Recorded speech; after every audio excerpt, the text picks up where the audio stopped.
I personally am absolutely waiting for companies to make a sweater that I can share with my chair. A sweater you can share with your chair. Yep, that got your attention, didn't it? That's exactly what Lisa White is telling us all about here. And it's just one of the upcoming trends for 2023, which we will be discussing in this special episode of Create Tomorrow. So something that's a really cozy knit, sits on the back of my chair, looks amazing. And when I'm on a Zoom call like this, I can sit there and I can cover myself with this particular sweater. It goes around my neck, it keeps my arms free. It looks absolutely amazing. So I would love that to be a mass market reality personally. You'll hear more about the sweater for a chair in a little while. But first, a warm welcome to everybody tuning into this episode, which is always my favourite episode of the Create Tomorrow year. Why? Because today we are talking about our biggest trend predictions for 2023 and beyond. All the brilliant brains across WGSN have given their input to the coming trends. And if you're a WGSN subscriber, then you can access the full list on every topic, from food and drink to consumer tech, interiors and fashion and beauty, and lots more on our website right now. In this podcast, we will go over some of the main trends and talk about why we think they will be big in the coming years. My name is Carla Buzasi, and I'm the CEO of WGSN. With me today, I have, as earlier mentioned, Lisa White, our creative director, and Andrea Bell, VP of Consumer Insights. Now, Andrea, let's start with you. Many of the trends predicted by your team obviously have to do with consumer behavior. So why don't you kick us off with your first trend? So from the consumer team, we really feel that DSO, or decentralized social media, is going to come in incredibly strong for 2023. There's so many drivers within it. One, we kind of know the pandemic really accelerated the use of social media, but it spotlighted some big problems, user control, privacy, misinformation. And this really led to what is essentially decentralized networks. So think independent servers, not owned by big corporations, kind of blockchain technology to govern the future of social media. But it was really, really telling for us when we were debating for 2023, would it come in early? Was Jack Dorsey, who is the founder of Twitter. And he said recently, I think the most important thing to focus on in terms of decentralizing social media is that it creates a much larger corpus of conversation. And this leads into, he is currently building Blue Sky, which is an open source decentralized social media protocol. So if you really think about that shift from someone who's created Twitter, which is arguably the largest social media platform in terms of conversation, has now said, we might have got that slightly wrong, and is now going DSO. Lots of the terminology that you've just used, if you work in technology or if you work in consumer insight, is going to sound kind of normal and part of your vocabulary. But for lots of people, it definitely won't. So how quick do you think the adoption of this is really going to be with everyday people who are not working within the industry? I think every day, we'll start to see some early adoption coming in right now. I mean, and this isn't just Gen Z. I think there's a misnomer that only Gen Z is going to be looking for these decentralized places of free speech or not kind of being governed by a big corporation. We're starting to see it with Gen X and millennials as well. So we probably predict that it's going to be about mid-year next year when people start to find these other platforms. And that's because truly they're being built right now and people are testing them.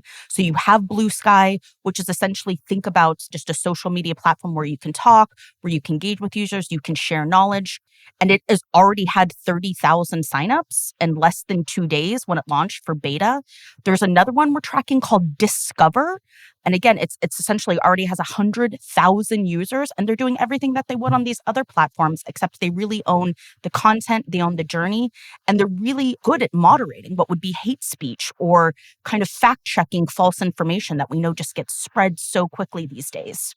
Is part of it just a general dissatisfaction with the social media platforms we've got at the moment? And clearly some of the ones you've mentioned have been making headlines in the last few weeks and months. Yes, it's a mix of that, Carla, exactly, where people are saying, I feel like my voice isn't being heard, or there's so many bots or things that are really making this negative, driving this kind of dismal scrolls. But there's also a separate side, which is about pay equality and making sure that content creators are being paid fairly. And so that's a large shift too, especially as the creator economy rises, where people are saying, look, I'm creating content, I'm creating this data, and it's being used for these platforms to incentivize them, and they're getting basically a cut of these profits, but I'm struggling to, kind of pay my bills. So it's a mixture of, we want to create these spaces that we feel are truly safe and informative, but we also want to make sure we're kind of getting something back in this data exchange. Lisa, I'm going to come to you now because another of the trends that's on the list is digital minimalism, which sounds like the polar opposite to what Andrea's talking about. So have we got conflicting trends here, or is there an association between the two?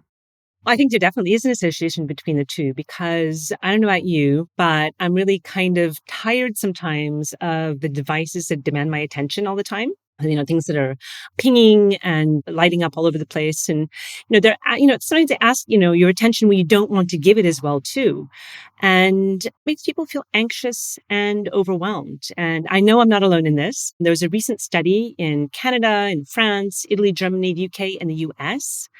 And 47% of respondents said that they actively seek downtime from internet-enabled devices due to digital fatigue. And digital fatigue is a real thing.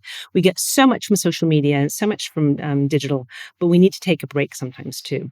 And it's really interesting because tech brands are starting to respond to this, what they're calling calm tech principles. And those are ambient devices that help reduce stress by taking on certain tasks autonomously and delivering more gentle notifications especially. And those are notifications that feed into the human senses. So one example is Google's Seed Studio. And they released something called Little Signals. And those are 6 experimental smart devices that communicate with you via gentle movements, taps, and sounds. And that was a really interesting part of the domesticated design report, because basically tech is getting more and more domestic at the same time. So I don't know, sometimes even for me, a nudge can sometimes feel like too much. So I'm hoping for even calmer tech in the future. Yeah, I think there's a real point. I broke for lunch earlier and I was eating my soup because I'm in the UK and it's quite cold at the moment. And I had Slack notifications going off and I don't have any sounds, but those vibrations. And there was, because some people I communicate, sort of every sentence they send it as a different alert. And you're stressed just sitting there, even though I know it's probably not something that I need to. Something was a little more subtle certainly would be welcomed right now, especially when there's so many different ways that we're contactable and so many different devices giving us notifications.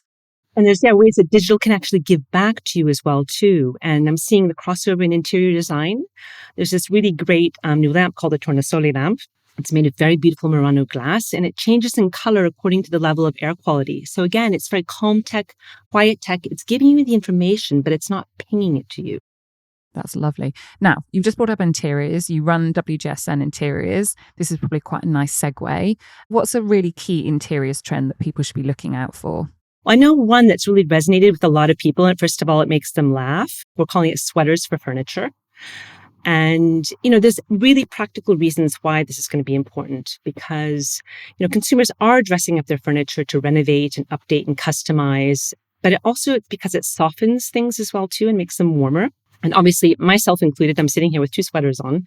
Things are cold right now, and we do need to turn the energy down a little bit to cope with the cost of living crisis and with what's going on with the climate crisis. So we're seeing the house and the furnishings getting softer and warmer at the same time. So it's also about covering up old and new furniture with textiles and knits that are that much cozier. And it's a really great way to update things too, with color and tactility and with minimal cost. There's a real sustainability angle here, which I really love, which is you don't have to throw something away and you don't have to be an expert in upholstery or anything like that. It's just a way of updating what you've already got in quite a trend-led, fashionable way, but practical as well. So it ticks a lot of boxes. It does. It does. If you're a consumer and you love the idea of this trend, where should people be buying chair jumpers from? Well, I think there's different ways that you can do it. I personally am absolutely waiting for companies to make a sweater that I can share with my chair. So something that's a really cozy knit, sits on the back of my chair, looks amazing. And when I'm on a Zoom call like this, I can sit there and I can cover myself with this particular sweater. It goes around my neck, it keeps my arms free. It looks absolutely amazing. So I would love that to be a mass market reality personally. In a minute, we will shift to talking more about the coming trends. But first, I have a little announcement. We are launching a new podcast, or actually, I am launching a new podcast. It's called Lives of Tomorrow, and the first episodes are already out, so find it where you normally get your podcasts. In Lives of Tomorrow, I look at how our lives will be shaped in the near future, what the changes we are facing will mean for you and me in our daily lives. So while Create Tomorrow is all about design and products, Lives of Tomorrow is about how the world and our lives are changing. And my guest in the coming episode is actually Andrea Bell, where we will have a deep conversation about anxiety in younger generations and what that will mean for them as they move through life. One thing I really want to do in this new podcast is to ask my guests some reoccurring questions. So here's a little sample of me trying that out with Andrea Bell. Number 1, why do you work? Because I seek knowledge, and at the core, I'm a knowledge seeker, and I love to learn. Do you have a sense of purpose in your work? 100%. 100%. My purpose every day when I get up is how can I make the world more equitable for myself, my colleagues, and my clients. Do you have a sense of purpose in life? Yes. I would say my purpose in life right now is welfare to work in terms of like volunteer programs. So I'm volunteering at a prison for women that are incarcerated that don't have access to technology. What makes you happy? Oh my gosh. I feel like this is the Proust questionnaire. At the core thing at the end of the day that I find happiness is very, very probably what everyone is, being with my family. When are you offline? This is going to be a bad one, Carla. Probably never. My challenge is, this sounds like an excuse. I feel like I'm in like an online addiction class here. My challenge is what we do so much is research. And at the core, I love to read and I love to see what people are sharing. So it's not necessarily social media. It's just different forums, different groups. So I could be better at this, much better. I raise my hand. So please check out our new podcast. Again, it's called Lives of Tomorrow, and it's out right now on all major podcast platforms. So let's get back into Create Tomorrow and my conversation with Lisa White, our creative director, and Andrea Bell, our VP of Consumer Insights. We're going to shift to food and drink in a minute, and I'm going to take one of my favourite trends that's on the list. I get asked a lot when I meet people for the first time what I do for a living, obviously, and when I say I work in trend forecasting, everyone wants to know what that means. And a really good way of doing that is talking about particular food and drink trends, because everybody eats and everybody drinks, maybe not alcoholically, but everyone eats and drinks. And so things perhaps that they might not have consumed in years gone past, but now they do, they can understand what that means in terms of trends. So I've always got my eye on a really good food or drink trend that I can drop into conversation. So in the past, I've talked a lot about the rise of orange wine, because that's something that a few years ago no one had heard of, and now it's much more common on kind of restaurant menus and in bars and things.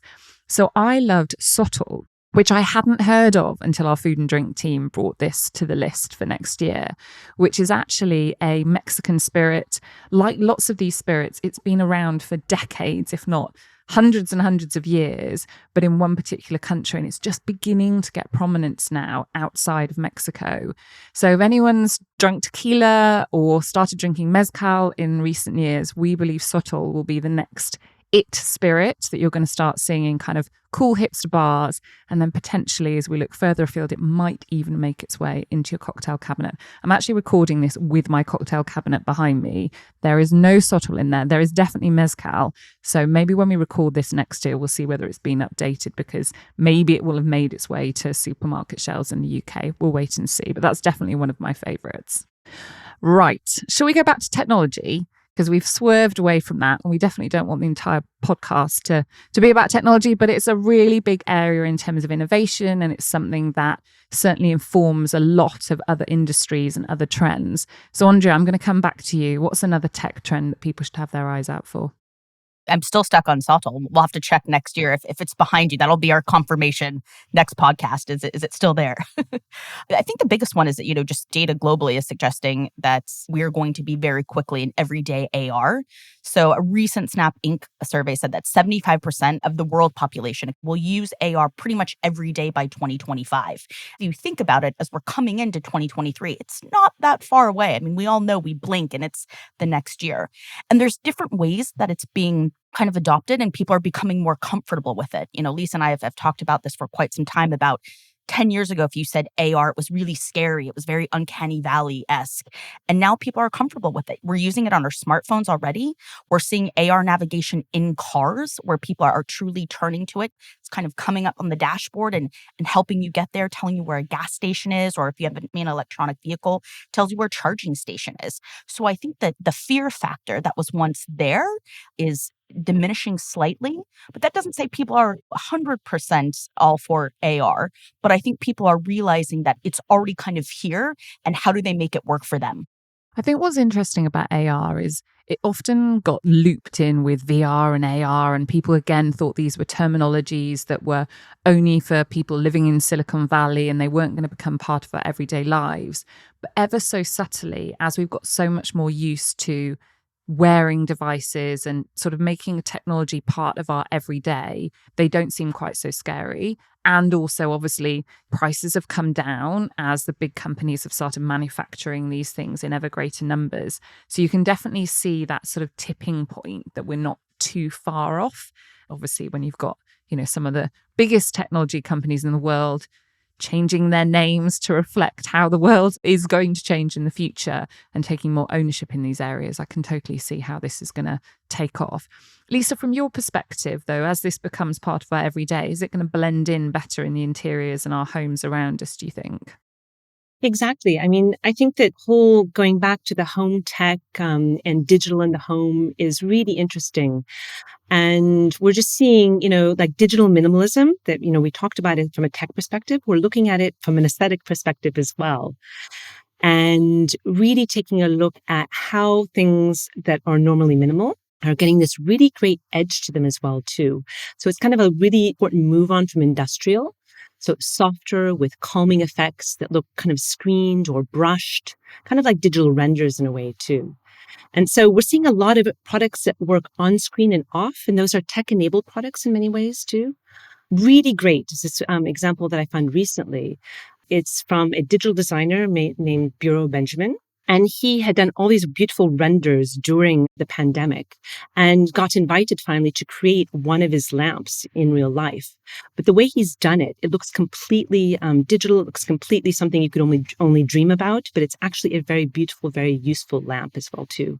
So just going back and forth with this idea of soft tech and digital minimalism is just interesting, the real life and the digital life that are combined. The problem with every conversation I have with you, Lisa, is it makes me want to go and add things into my home. And I know if I do, they're going to be so beautiful. So as you're saying all of these names, I'm scribbling them rapidly down in my Google search history straight after this podcast are going to be all these names of these beautiful items.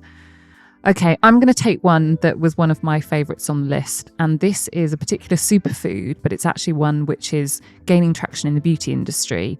And one of the fascinating things I find about what we do as Trend Forecast is seeing how trends pop up in one industry and then transfer over to another. Beauty is definitely one of those worlds where things that are happening in the food world, particular ingredients that people are getting used to, then traverse their way into our, bathroom cabinets, and sometimes vice versa as well. So one of the big predictions from the WGSN beauty team is sea moss. So this is a real kind of buzzy new ingredient that no doubt you will begin to see on a kind of chemist stores and on those kind of innovator beauty platforms. And it really fits nicely with two of our top beauty trends for this year, 2022, which were wild bathing and coastal foraging. And so you can kind of see this very sea-influenced manifestation of some of those trends that we had predicted before. We've certainly seen coming to the forefront in the last 12 months.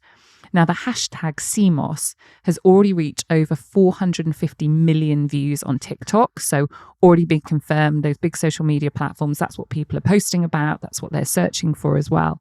But it's actually a generalized term. So it basically describes thousands of different species of red algae and different seaweeds that grow across the world. So this isn't particular to a certain region or country. And we think that the interest in this is rising at the moment because of the holistic wellness benefits that it can provide. But I also think there's this sustainability angle as well. We've become a lot more educated about how amazing seaweed is. It regenerates itself, it's easier to get hold of, and it's sucking in all that carbon dioxide that we as humans are creating. And I love the idea that something that's so good for the planet can also be really good for our skin as well. So again, if we're not recording this podcast next year in front of my drinks cabinet, maybe we'll do it in front of my bathroom cabinet and see how many sea moss inspired products are popping up in there as well. Were there any particular food or drink or beauty trends that spoke to either of you when you were looking down the list that we're about to publish? Carla, not to piggyback off of CMOS, but I was in the Pacific Northwest recently, and I was there for a family vacation, and I was staying at this hotel, and long story short, they must be subscribers to WGSN, but they had an outdoor bathing pool where you could get an algae mask and body scrub. And it was all sourced right there from the Pacific Northwest. Talk about farm to face, which is another key beauty trend. It was phenomenal. So as soon as that came up, I was a big fan, and I tried it, and it was really nice. The other strange thing, speaking of seaweed, that might, come in is, you can pickle it and use it as pickles. Oh, wow. No, I didn't. Seaweed pickles for drinks and fermentation and everything. So there we go. That'll be our 2024 one. Amazing. I've just gone, oh no, I didn't know that. But I was in Cornwall in the UK last week and ate at this amazing restaurant run by a chef called Emily Scott. And it was a fish and seafood tasting menu, these beautiful, very, very small plates. On one of the dishes, there were these seaweed pickles. Now, I didn't know you could do it at home, but I did actually taste some of those last week and they were absolutely sensational. So maybe I'll try doing some of that. I tend to go for kind of pickling from more of the aesthetic perspective because it looks great in gorgeous kiln jars rather than it's something that I might actually want to eat. If I've pickled it myself, the chances I'm probably not going to want to eat it myself. What about you, Lisa? Is there anything in there that you think that we've missed so far that really stood out for you? I mean, I don't want to say this again, but you've pointed out what Andrea pointed out, that algae in the seaweed is really going to scale this coming year. And we talked about mycelium in the previous conversations, I remember, and look what happened with that. But we're really seeing also a lot of algae-based alternative things, obviously for food, but then really for fashion as well, too, where you've got lower impact fibers and foams and materials, and they're really interesting alternatives to polyester and nylon. So I was literally on a Creative Hub meeting right before this, and we're talking about what's inspiring us. And of course, this, teams in, several different countries. And out of the 5 people in the meeting, 2 of them were talking about seaweed and bio-based materials. So I really think in so many ways, this whole idea of algae and seaweed, it's going to be everywhere. It's going to be in the bricks that are making, our homes. It's going to be in our kilner jars. It's going to be on our bodies. So there's a really beautiful illustration for this as well, too, in the top trends, where you can just kind of feel the seaweed growing up your body in a very gorgeous, actually quite sexy way. We actually haven't talked about fashion a huge amount during this discussion, just kind of hinting in there in terms of fabrics.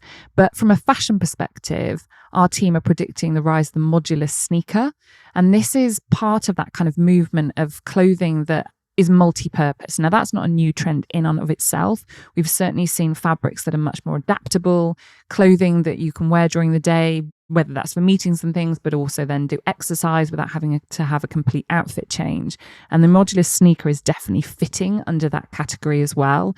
So in terms of you being able to add bits on, take things off, rather than having to buy multiple different pairs of trainers or sneakers, depending on where in the world you are and what you call them. And this also resonated with me as someone who travels quite a lot for work and only ever packs hand luggage. I cannot be bothered to wait for things to come out once I've cleared customs. But a trainer which looks good, that I can wear into the office, that looks great if I'm on stage speaking, but I could also run in, really sounds great, because as a general rule, I'm trying to fit about 3 different trainers in whenever I travel. So that's one of our key fashion trends, and I'm definitely looking forward to seeing that coming to a website or a sportswear brand pretty quickly. Just a quick reminder here, you are listening to Create Tomorrow. Today, we're rounding the year up and looking at top trends for 2023 and beyond. My guests in this episode are Andrea Bell, VP of Consumer Insights, and Lisa White, Creative Director of WGSN. Now, let's just look back a little bit, because we've always got to hold ourselves to account as well. So just in terms of some of the trends that we predicted this time last year, which are the ones that you have seen kind of tipping over into the mass? Andrea, I'll start with you. The largest one from last year from a technology perspective, too, was the direct-to-avatar economy, or kind of D2A, which essentially just means that it's the mass adoption of avatars in our daily lives, creating new worlds, helping us learn about product in a knowledge way. And what's interesting is when we speak of fashion, it's kind of hitting fashion very accelerated speed. So when we think about where it started, which again, probably 4 years ago, it started as people kind of thought, no one's going to look into a metaverse world for fashion influence. But now a lot of brands are playing in this space. One that we thought was really fantastic was Vans. So kind of the US skate youth brand, I'm sure we're all very familiar. They actually opened up a skate world, a skate park called Vans Worlds. It tied in with Roblox, but what was fascinating is you could create your own avatar and go in and skate. The other thing that was interesting from a strategic point of view is you were gifted one free virtual item, and then you could also use that for a real shoe, a real hat. Again, so it was this idea of this digital world, this meta world that was purely avatar driven. And then the other one that we think is tying in with, the buzz movie Barbie, we all can't get enough of looking at this trailer at WGSN. It's been shared across all the teams, is Mattel actually did a direct to avatar. And they're really kind of targeting Gen Alpha with this. But they partnered with big fashion brand Forever 21 and created Shop City. And you could buy the avatar kind of Barbie looks. There was a D2A influencers that came on and told you how to style it, what you wanted, what pieces. And then, of course, you could buy them in store. So in terms of one that we talked about last year that I'm sure a few of our listeners were like, really? No one's going to be buying clothes from an avatar. We can just see how quickly that has spread and been adopted. Yeah, if Barbie's doing it, then it's definitely hit mass, I would say. Okay, Lisa, I'm coming to you. Now, listeners to this podcast obviously can't see Lisa at the moment, but Lisa always has this beautiful backdrop with loads of gorgeous houseplants. I often have a backdrop of lots of houseplants, but they're not normally in quite good health as the ones that are behind Lisa. So potentially one that had to do with that theme? Well, yeah, that is actually the one I wanted to pick as well, too, because the indoor tree was something that we had identified last year. And as you know, houseplants really came to the fore during the pandemic as people wanted to have nature indoors with them. And they started out small. We had, the cacti, we had, pilleas, all sorts of smaller plants. But really, people were getting much more confident and wanting larger plants. And of course, I've got a few of those too. I've got a monster that actually looks like a monster. It's that big. But people are really wanting to have that feeling of a large plant indoors. We've seen architects building homes around trees. And I've actually gone back to, speaking engagements as well, too, which is really exciting. And I was in Israel last week, and the hotels there had actual jungles in them at this point. And just seeing the happiness of people being around indoor trees really makes you realize what a long-term trend this is going to be. I personally have my eyes on a palm tree for Christmas for indoors. Christmas palm tree. I love that. I love that. Thanks so much to Lisa White, our creative director, and Andrea Bell, VP for Consumer Insights, for looking at the coming trends for the coming years. If you're a WGSN subscriber, you'll find our top trend reports already live on the site. If you want to find out how to subscribe, head over to WGSN.com to discover how you can get access to our service. We're constantly publishing new analysis and forecasts, focusing on how we can design a better, brighter future for our industries, including food and drink, interiors, beauty, fashion, and consumer tech. You can subscribe to the show on all major podcast platforms. And if you like what you've heard, why not leave us a rating and review on iTunes? And don't forget to check out our, or rather my, new podcast, Lives of Tomorrow. It's out on all the major platforms, so head there and search for Lives of Tomorrow. My name is Carla Buzasi, and I'm the CEO of WGSN. I'd also like to thank our podcast producer, Klaus Kansel, and the sound designer, Ines Settigny. So that's it for 2022. Have a great end to the year. Look out for our first episode of 2023, when we'll be revealing some of the top cities to watch for 2023 with our City by City team. Until then, stay healthy.